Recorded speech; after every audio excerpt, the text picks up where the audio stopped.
നമുക്ക് ഒരു ഐസ്ക്രീമാണ് വേണ്ടത്.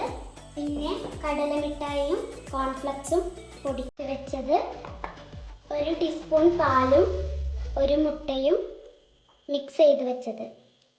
ഒരു സ്കൂപ്പ് എടുത്ത് അത് വെള്ളത്തിൽ മുക്കി ഒരു ബോൾ രൂപത്തിലാക്കി ഇതുപോലെ ഒരു പ്ലേറ്റിലേക്ക് വെച്ച് കൊടുക്കുക. അതിനുശേഷം 1 മണിക്കൂർ ഫ്രീസറിൽ വെച്ച് കൊടുക്കുക. 1 മണിക്കൂർ ഫ്രീസറിൽ നിന്ന് എടുത്തതിന് ശേഷം ഇതിലിട്ടൊന്ന് മിക്സ് ചെയ്യുക. അതിനുശേഷം നമ്മൾ മിക്സ് ചെയ്ത് വെച്ച കോൺഫ്ലക്സും കടലയും ഇതിൻ്റെ മേലെ ഇട്ട് കൊടുക്കുക. അതിനുശേഷം ഇത് 2 മണിക്കൂർ ഫ്രീസറിൽ വെക്കുക. 2 മണിക്കൂർ ഫ്രീസറിൽ നിന്ന് എടുത്തതിന് ശേഷം ഇതുപോലെ ചൂടായ എണ്ണയിലേക്ക് ഇട്ട് കൊടുക്കുക.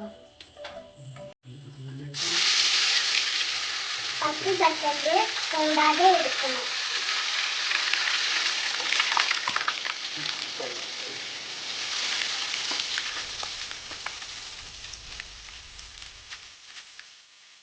ഇപ്പോൾ നമ്മുടെ രുചികരമായ ഐസ്ക്രീം പൊരിച്ചത് ഇവിടെ റെഡി ആയിട്ടുണ്ട്.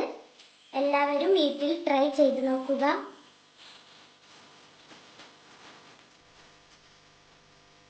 ഈ വീഡിയോ നിങ്ങൾക്ക് ഇഷ്ടമായാൽ ലൈക്ക് ചെയ്യുക, ഈ ചാനൽ സബ്സ്ക്രൈബ് ചെയ്യുക, ഷെയർ ചെയ്യുക.